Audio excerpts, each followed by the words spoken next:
Hello. Okay, welcome to episode one of the. This is the LG podcast. LG stands for Let's Go Exploring Productions, and the people wanted to know what it stood for. This is episode one. Teddy, how are you? How are you doing? I'm doing great. That's I'm good really because we don't talk. That's good. no. This is actually going to be the only avenue in which we speak for the coming months. So Yeah, you're all getting to real get in on partake in that. what's going on between us here. Yeah. But yeah, so we should talk about what is LGE. The people want to know. The people want to know from you. What is it? What Uh, is LGE? well, as you said, it stands for Let's Go Exploring. But That's right. what does that mean? What are we exploring? And as a fledgling film studio, we're really trying to explore humanity through art. Um, the different ways that people interact with each other and with themselves. Those are really the keys that I think a lot of our movies try to get into, or will That continue to try to get into. that's certainly the truth. You know, we're scrapping. We're making what we can as the months have gone by. We really established ourselves last October, and we're in October of 2025, and now we're in May of 2026, and we've just been shooting as we get along. And really, what Let's Go Exploring is, it's Let's Go Exploring of humanity, but it's also Let's Go Exploring of ourselves. We're a very introspective duo here as we're making our films. If you're not, then what's really the point of making anything? If you haven't really explored yourself, can you explore anything else? We're living in this world. We're going to this place where a lot of folks are sharing this philosophy that as little introspection as possible is the best way to live your life. But that's not true. It's the most efficient way to live your life. It's very easy to propel yourself forwards in a lot of different avenues, especially in the business world or the world of tech or the world of AI, as we'll get into in a little while, if you have as little introspection as possible. Because if you lack introspection, you can't see really like the impact of what you're doing because you can't even see what you're doing to yourself at all. Whereas You we're the opposite. Yes. We're entirely focused on the impact. Hmm. What what does this mean to me, this action? That's correct. And therein, how does it resonate with anybody else? Yeah. Mark Anderson was asked what his approach is. He's a tech billionaire for those who are not familiar with the name. And he was basically asked what his approach is to business, how he became so successful. And he said, if you can just remember one thing from what I tell you today, he's giving a speech. He said, if you can remember one thing from what I'm telling you today, it's just have as little introspection as possible. He said, I try to live myself with zero introspection. And then he made this wild claim that introspection was invented like in the 1910s. And it's only that after we became comfortable enough as a society after the second industrial revolution to have introspection. But to that Seemingly, I'd he's say never read a classic book or anything that's before. correct. Yeah, yeah, yeah. He's not been introduced to the existentialist school of thought of the 1800s. So that's kind of what we're trying to avoid, or that's really the anti LGE productions. Not Yeah. what we're trying to avoid. It's the anti LGE productions. It's the antithesis to everything that we are making. You Mhm. know. Yeah. And Correct. so in terms of what we've made, we started off. Okay, look, we started off with a bit of a catalyst. I didn't want to start us off with something small. I was like, we got to go balls to the wall and really just go for something. And so the first thing we made, it's called Ride Out. Um, Coming soon for everybody to see our premiere June 20th, Manhattan Film Festival, Cinema Village in Manhattan, in New York. We'll be premiering there. It's a New York movie. Don't be fooled by the Celtics. Basically, Ride Out. It's about this disillusioned drug dealer who has been broken up with by his longtime girlfriend on the night that he was going to propose, and then he and a ride out, which means just a younger, like a protege, they go out for a night of work in New York City. They have these incredible and crazy, outlandish experiences that relate to the things that they've been going through in their lives and their lives as a whole. Um, we've got a lot of stories. Yeah, Yeah, yeah. yeah, And if we want to tie it back in, it kind of is a movie about introspection in a way. that's It's right. always, I just had an experience, which can seem abstract and crazy, and for anyone who's seen Ride Out knows a lot of them are. Yeah, But what does it elicit in the character? And through that, how can it connect to the audience? So we we wanted to find an avenue to reach people and be able to yeah, connect to people as quickly as possible, which is why we just went out and made this thing, you yeah, know. And for anyone who was involved with behind the scenes, they know. I mean, this was real guerrilla on the yeah, street. Anything we can do, we did. yeah. I mean, 14 days of no sleep, night shoots, day shoots, sometimes at the same time. Yeah, Uh, you know, no permits, no unions. Not that there's anything against unions or permits. yeah. We just didn't have We could not. I either. mean, yeah, Yes, and it was great to be out there on the street. And I think the best part of it, for me, I don't know if it was the best part of it for you, was hearing as we were going around New York, people, coming up and just saying that they loved that what we were doing, or maybe they saw us shoot a scene and they actually stayed and watched us. yeah. Do you remember I that couldn't one agree more. guy? Do you remember that one guy? We were shooting a scene at the Prospect Park subway station, and Yes, that one dude was like yelling, I love this." He was talking about he's a cinephile, yes, and he's like talking about movies, like The French Connection was shot guerrilla in New York City in the 70s, and not that we're losing that. A lot of folks are doing that, but it's a great thing to have, and I'm worried that in 20 years yeah. that might not prevail. I mean, the fear of AI taking over the art industry I mean, it's something definitely terrifying. But honestly, the shoot for Ride Out gave me hope when I Yeah. was like, oh my God, the AI is going to destroy all art. It's going to destroy paintings and books and movies.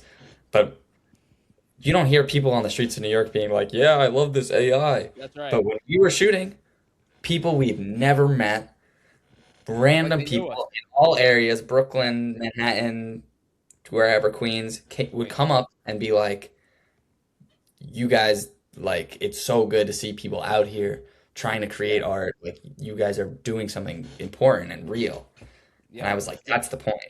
capturing the story, but also like capturing the city was a huge part of it. I mean, we shot on the subways for 14 hours straight, going from, station to station, platform to platform, like really just shooting what we could.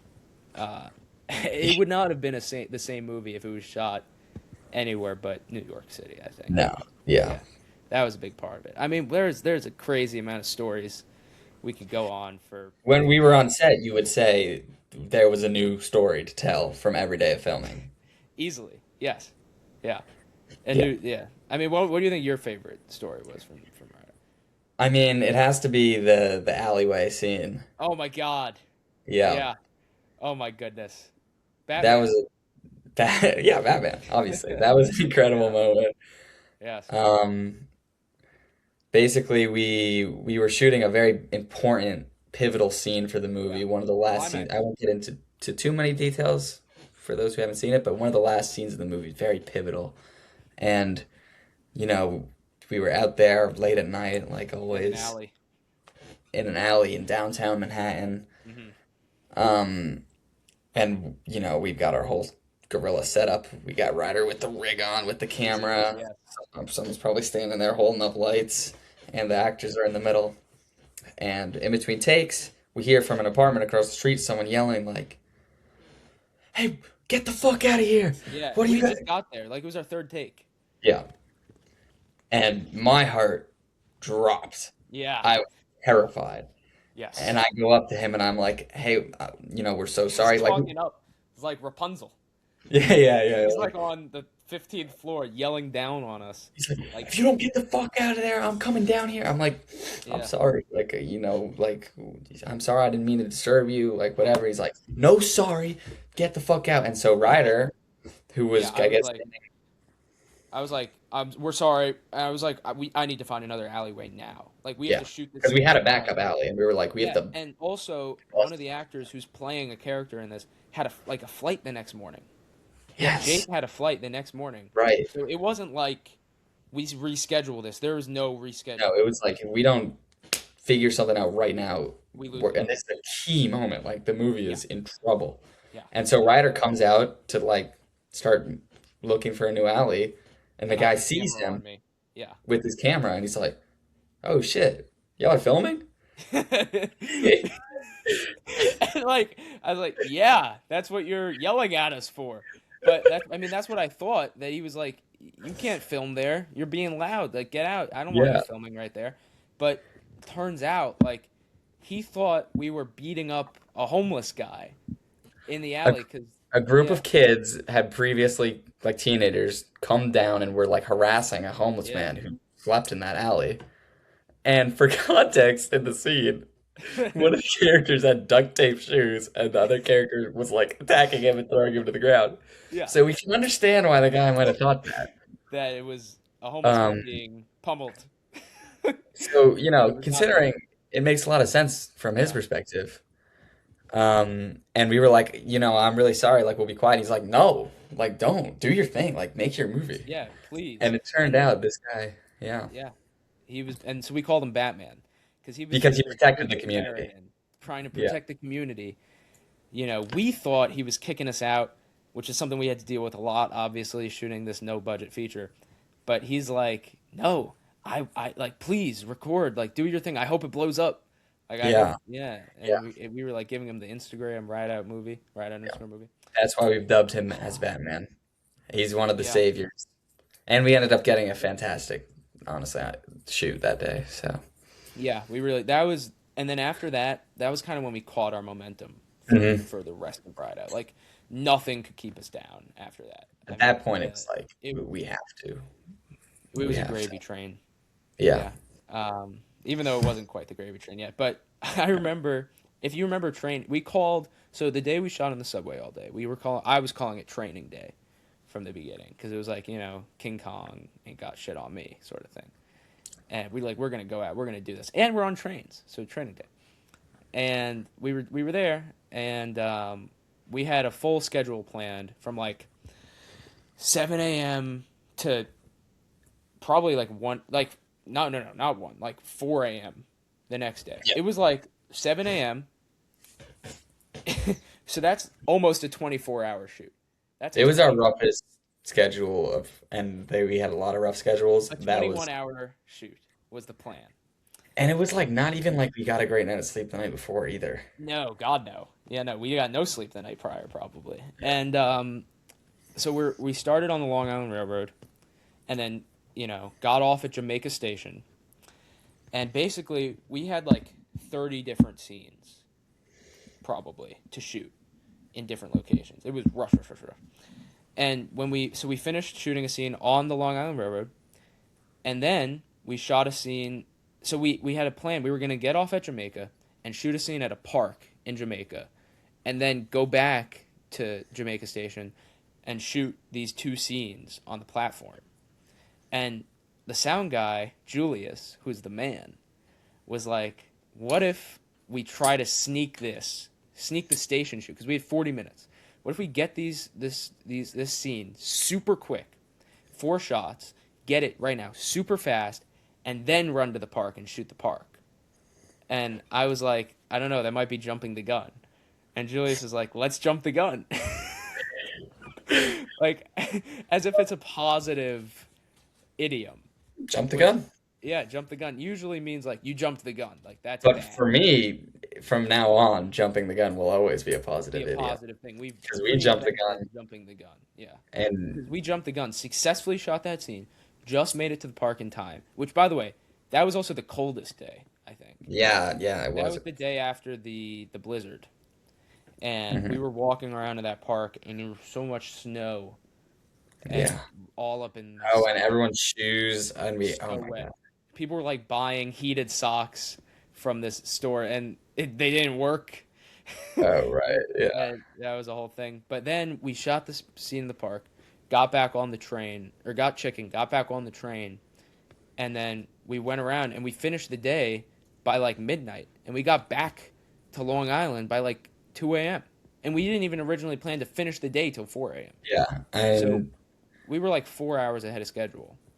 It was spectacular. that was an Uh, incredible day. And now jumping the gun. I mean, yeah, kids at home always jump the gun. yeah. Always, if there's a lesson to be taken away from training day of ride out production, it's you should jump the gun. Because you know what? Years later, when you look back at it, are you gonna regret that you jumped the gun, or are you gonna regret not jumping the gun, not even Yeah, trying at like, I all? didn't even try. And that's what Exactly. the whole of Ride Out is. Yeah. I mean, it was ambitious and Yeah. crazy, but it was like, Yeah. I what mean, are we we doing? had never done a short film together. We had never done We never even any, written a complete screenplay. never written a complete. We had some works in progress.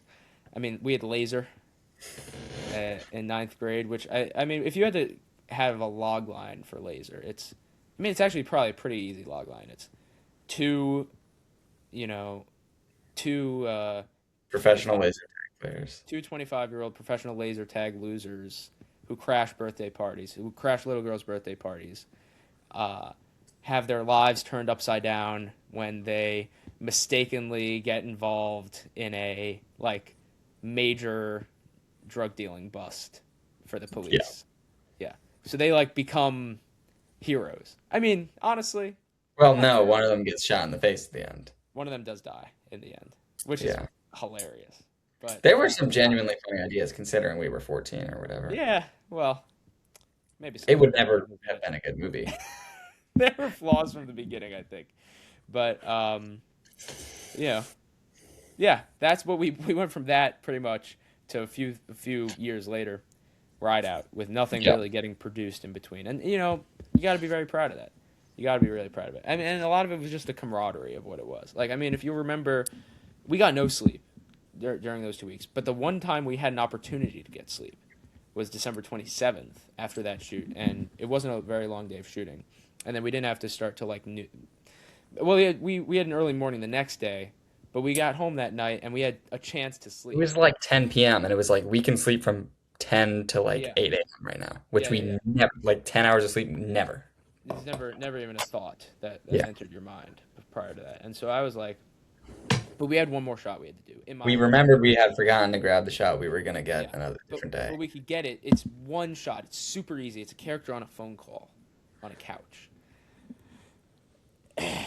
And what should have taken us like 10 minutes to shoot probably took us an hour and a half, I think, because the actor for this role who's also Julius, and he had the masterful idea of adding a burp to the scene, like He the idea sipped that his drink and he improvised a burp, and none of us saw it coming. The only people there were me, Ryder, Julius, and Michael, who Michael, was our camera assistant. who was the camera assistant. And the burp took us all off guard, and we all Yeah, started laughing. And we were like, okay, we just didn't expect it. Went for another take, and we got to that point and just started laughing. I And think 100 takes is not exaggerating. A it hundred was takes. it was one shot, and it took us an hour and a half because we could not stop laughing. And it's a burp, like it was not funny. Like there Yeah, are good jokes in the screenplay. It was it a was not. burp joke. It was not Yeah, funny, and I we still think it's could. really funny. I duct taped my mouth to try to help, but that did not help. It It didn't actually work. reverberated and was louder somehow. My laugh Yeah. was louder after the duct tape. Um, And a different person would break every time. a different person broke every single time. And then Julius was complaining about how much water he was drinking, but He it was he not drank that like much. 3 solo cups of water. Because it was a single, it was like a shot of water, because we were pretending like he's taking a shot and burping, but it was not that much. It was not in danger. He was talking about like water poisoning. Yeah, man. But it We was lost our one chance scrappy. to get sleep. Yeah, right. It was scrappy, a great time. I mean, we were shooting. We got talked to by the police, by the MTA, but the only time we fully properly got like shut down and kicked out and embarrassed by somebody was the security guard at Syosset High School, where we weren't even shooting. I mean, we were shooting at the track, which is open to the public. It's a public track. You know, it's not like we were broke into the school. We were shooting at the track at those bleachers, and the security guard showed up, and he was acting like he fucking caught Ted Bundy. He was like, "Oh, you guys are gonna fry," but he was like yelling at us, like, "What do you think you're doing here?" You're going away for a long time, Yeah, buddy. yeah.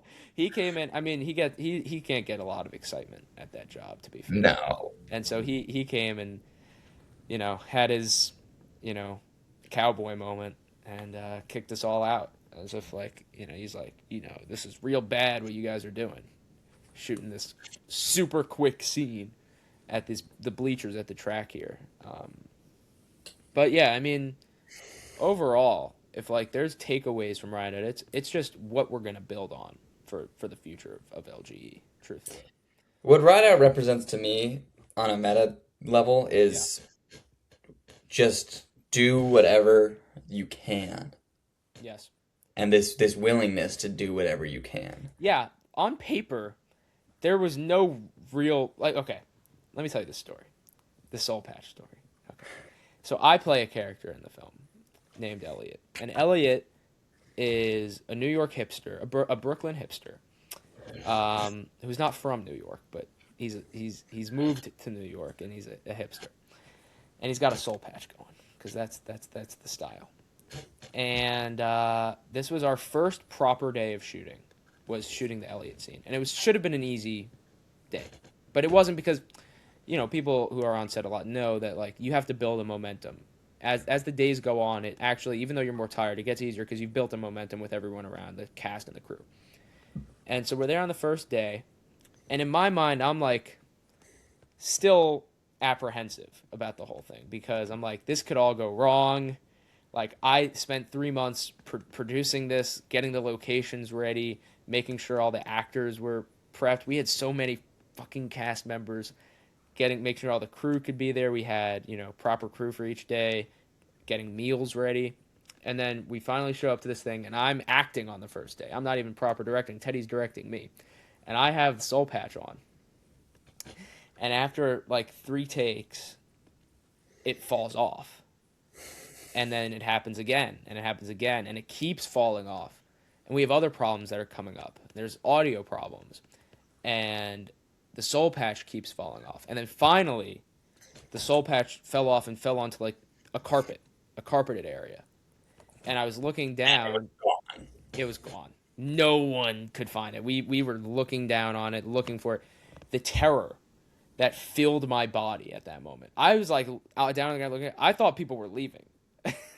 I thought the actors were leaving. I thought the crew members were leaving. I was like, I'm gonna be the last one here, and like everyone's just gonna be. I'm never gonna speak to these people again. This is it. It's over. It's over before it even begins. But then we had the ingenious idea to cut off a strand of my hair and glue it to my chin and make that the soul patch. And we And did it that. looked perfect. It looked exactly like the fake soul patch we had. Of course, it's just a patch of hair. And then we did actually end up finding the original soul patch. It was on someone's shoe or It hoodie was or on, something. yeah, it was on someone's shoe, and we got the scene. We But made it that to the represents what I was saying earlier. It's yeah, this, we're gonna do whatever we can yeah. Oh because we my have. god, yeah. If This you is what take I said to Ryder a lot while we were shooting. I was like, we're gonna make this movie because we have to. We can't not at this point. yep, Like, we have to cut off a fucking piece of his hair for it. Like, that's what we're yep. gonna do. I kept giving us odds of like the odds of us just being done now, like it's over. And I was at one point I was like, I give us 50-50. And Teddy was like, what are you talking about? Like, we're making this movie. We're this far. We can't go back now. The fact that we have been making this movie for this long is just proof that we're gonna make it. And that's a circular proof. That shouldn't work. But it Right. did. It did though. Because if you believe it enough, it really is true that it shall happen. It really is, and Rideout is 100% proof of that. And it's a beautiful thing. Um, Come to Manhattan Film Festival. Check it out. But yeah, so I mean, the next thing I feel like we'd be remiss if we didn't talk about kind of the mission statement of LGE Productions, how we came up with them. We had like a Google Doc when we started LGE, like properly. Like we came up with we had the idea for the name, the abbreviation LGE. Let's go exploring. And then I was like, I had a mission statement colon, and then I was like parentheses, we'll think of, and we were thinking on it. I was thinking on it for like months, and I was like, we're not gonna find a good one for a long time. But then, you know, I honestly, what did it for me was I saw Darren Aronofsky's deal that he had made with whatever the hell that AI production company is called. He got paid an obscene amount of money, and Darren Aronofsky is a hero of mine. I mean, we shared a location with Pi for Ride Out. We shared the Prospect Park stairs. The poster of our movie is shared location with Darren Aronofsky's masterpiece, to me, his best movie, Pi, from 1999, I believe. And he had this deal, and he was making garbage slop because he sold his soul. He truthfully sold his soul. And I saw that, and I mean, that's just devastating. Because to me, if you're a director, right, I understand these people who say, like, I'm so technologically advanced, I have to adopt AI. But if you're like a real director, like James Cameron is a real director, and he's so tech savvy, but he understands that the most important thing in a movie is a performance. It really is. Like, the performance is what you go to when you go see a movie. And when you rob a movie of actors and or voice actors, there is no more movie. And Darren Aronofsky, I saw it in his trailer for that 250, whatever the hell it was, and someone spoke, and it was like, there's no There's authenticity nothing to it. behind that. There's nothing. There's no soul to the voice at all, and that sounds pretentious. But when you watch it, it's palpable. It's there. And that was when I was like, this is an inhuman world that we're going towards. And then I just started thinking about what Teddy and I are trying to do. And the mission statement just flat at me. So our mission statement is, we produce quality human stories for an increasingly inhuman world. That's the mission, you know? That's what it is. And we talked about it. And Teddy, you were saying, like, what it means to you, the mission. It's like, it's Yes. everything. Yeah. Because art is the very being of our humanity. It's the culmination. Exactly. It's the expression of it. The human mind is vastly multitudinous. It has all of these facets that can't really be shown from a single conversation Right. or a single accomplishment. But when it's put into a work of art, be it a Picasso painting Right. or a screenplay, pie, Yeah. it's an expression of our humanity, and it's something that communicates to different people, and um Stephen King described it as telekinesis. Yeah. I'm transmitting something to you through, in his case, words, in our case, an image, Speakerphone. Yeah. or through dialogue Yep. Audio visual. that goes through different humans, and everyone responds to it slightly different. But it there's a deeply human connection that we form from director, then to actor, then to audience. Yep. And you know it. And when you watch 2001: A Space Odyssey, you feel it in your bones. You feel it's visceral. It's a Yeah. visceral reaction that you have to this. The medium is irrelevant. And when But you to watch a me, video, I just have a bias towards cinema. yeah, But the medium is irrelevant, and that's really what's being lost in AI. And it goes back to the idea of Mary's room, which I love so much. It's one of my favorite philosophical thought experiments. It's probably my most deployed philosophical thought experiment in the past 18 months, because it's about AI. It's about computer learning. It's about deep machine learning.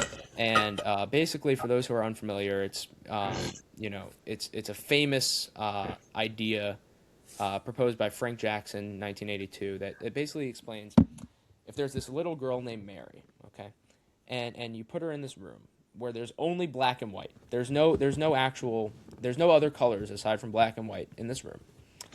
But you give her all the information about the color red.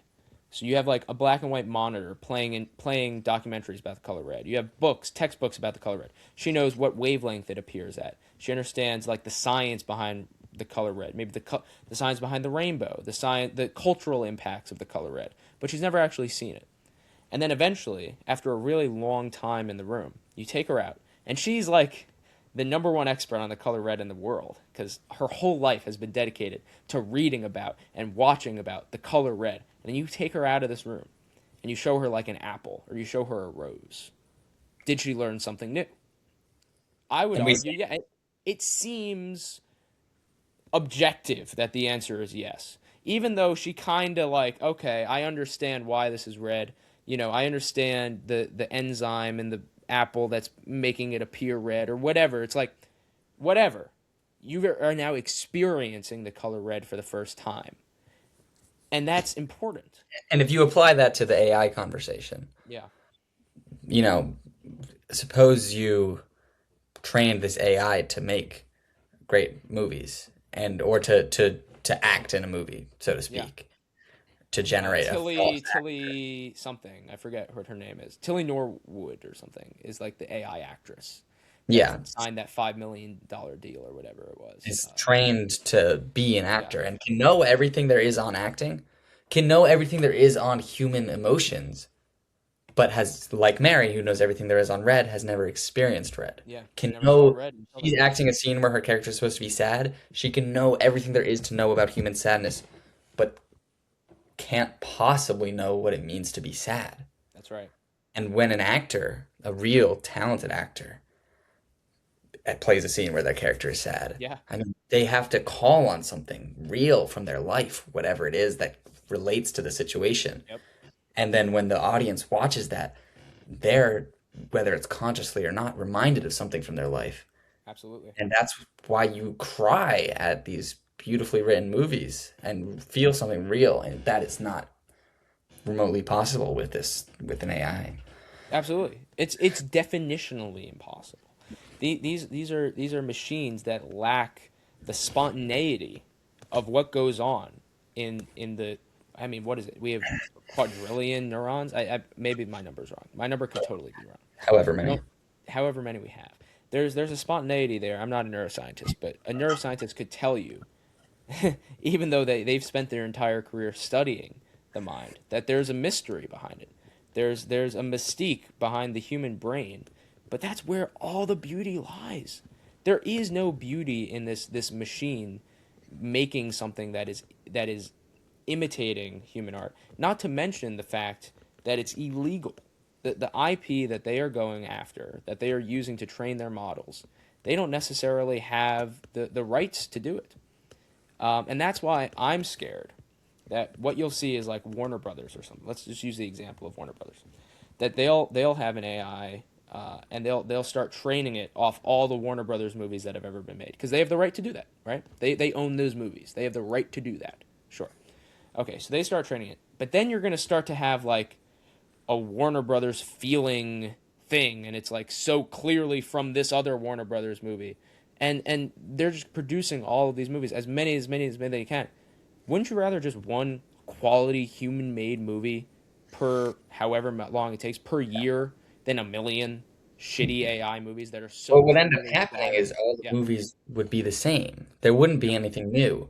And this is how I feel exactly. about any like soulless grab movie, even ones made by people. It's just like you're using these tried and true things that have made money and just churning out the same thing over and over again. And you can make a million of them, and they can make tons of money, but you've said nothing.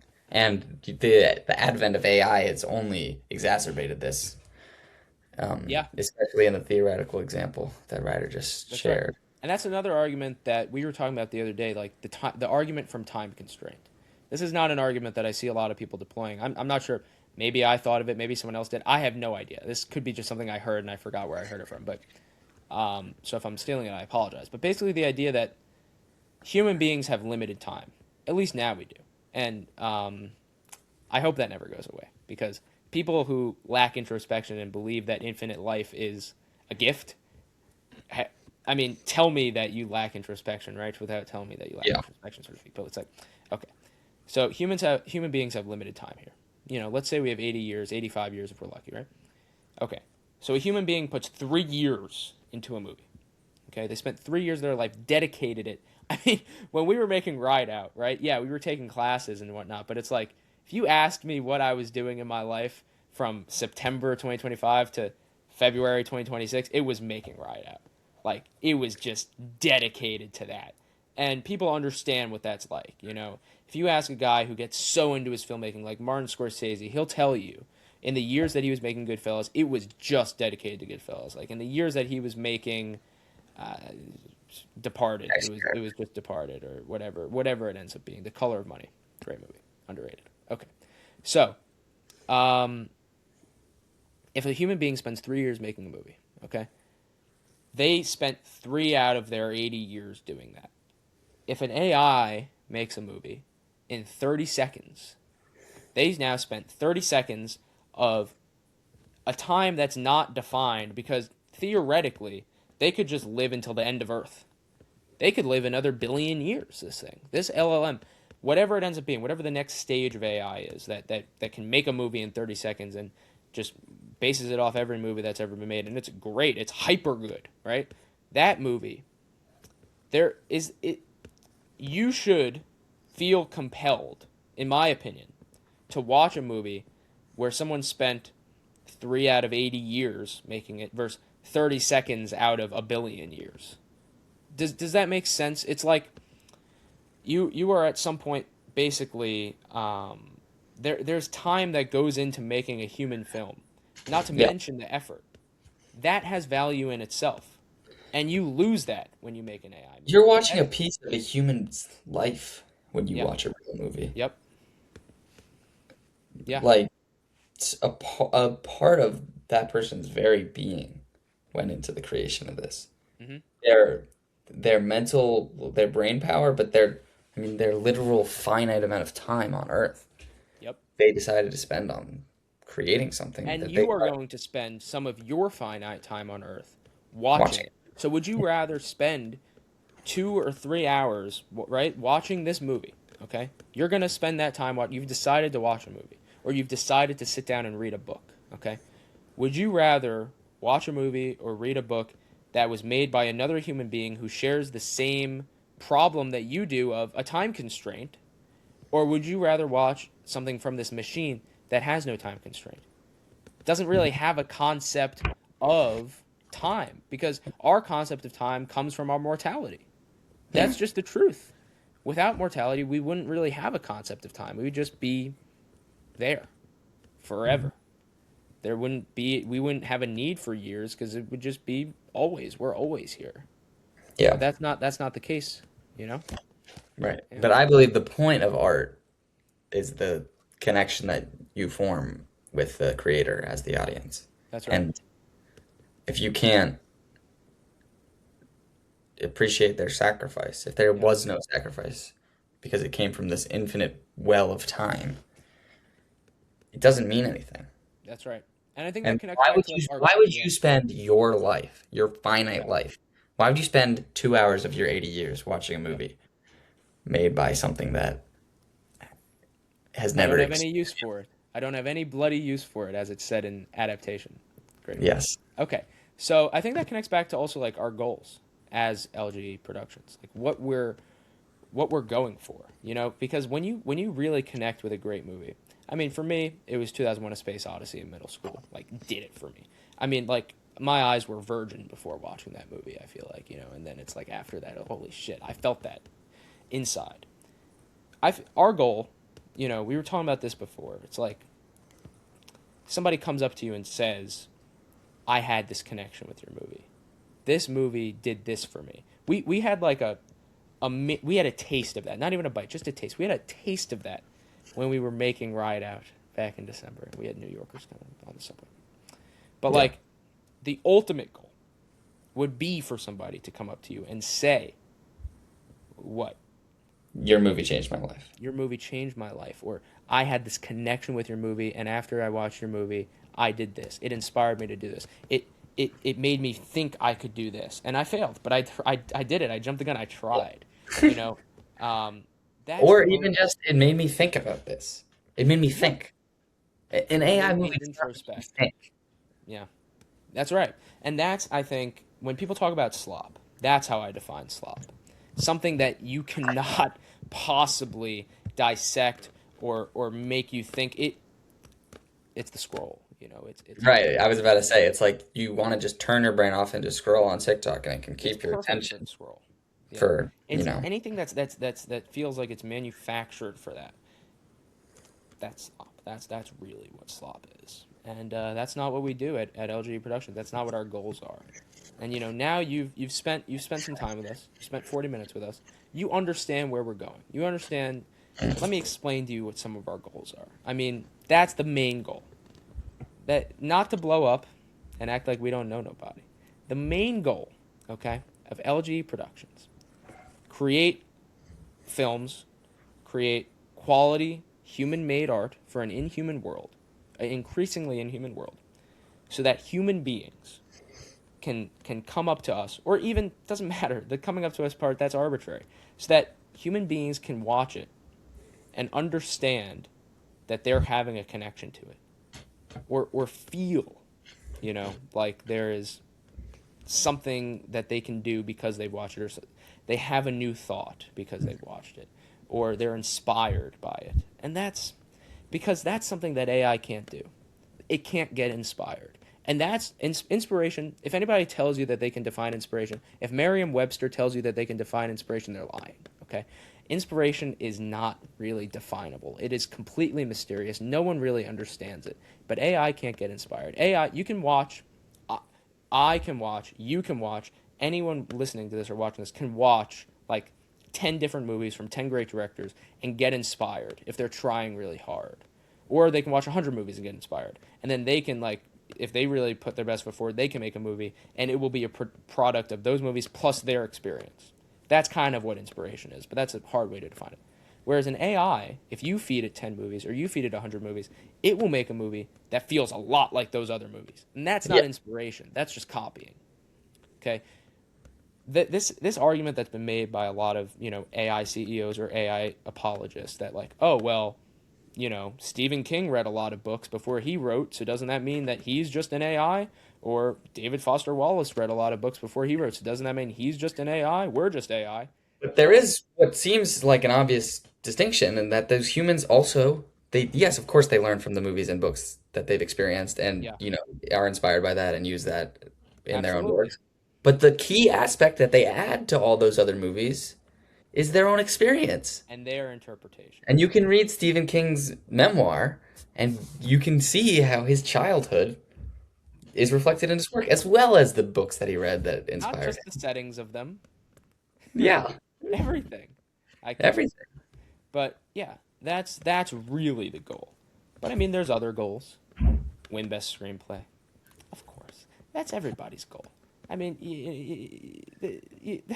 Yeah. you meet anybody. That's their goal. Stand in the same room as Chung Hoon Chung. That's a goal for me. Chung Hoon Chung. I mean, like, you talk about genius. He's like genius. I mean, one of the best cinematographers ever currently living. I love everything he shoots. I mean, to me, he's never shot garbage. I just nobody can shoot a script like Chung Hoon Chung can. He's just, I love him so much. Stand in the same room as him. That's a goal. But really, the main goal: produce quality human stories for an Yeah. increasingly inhuman world, and that's the mission statement. And that's the mission. That's the goal. But yeah, I mean, do you have anything to add? No, I I feel like we've mean, exhausted it. We've really gone through it. We've made all the points. That's amazing. we've we've jumped the gun and we beat the dead horse. That's exactly as we Yeah, intended. who says beating a dead horse is a bad thing? I mean, you've already Yeah, killed it's it. already dead. It's better than Yeah, beating a living horse. that's right. I mean, Yeah, Jesus. beating a living horse, that's what made Nietzsche lose his mind. So, that's true. But yeah, so I mean, thank you very much. You are watching the beginnings right now. This is this is the you are watching the beginnings of it, and And I hope that there's someone here who's 10 years late and is coming back and yeah, seeing, look archival. at, yeah, look at what these kids were doing. Yeah. But here So they are now. They've come all this way and they've changed my life. and Ryder stood in the same room as Chung Kun Chung. Thank you very much. Um, that's all. See you in the That's next all. one. We've got a lot planned for this. We've got a lot planned for the LGE Let's Go Exploring podcast, and it's just gonna get better and better. That's just how it goes, and it's exponential. Once it's better, boom, shoots up. So thank you very much. Thank you for sticking with us. Um, that's all we got. Good night. Have a good night.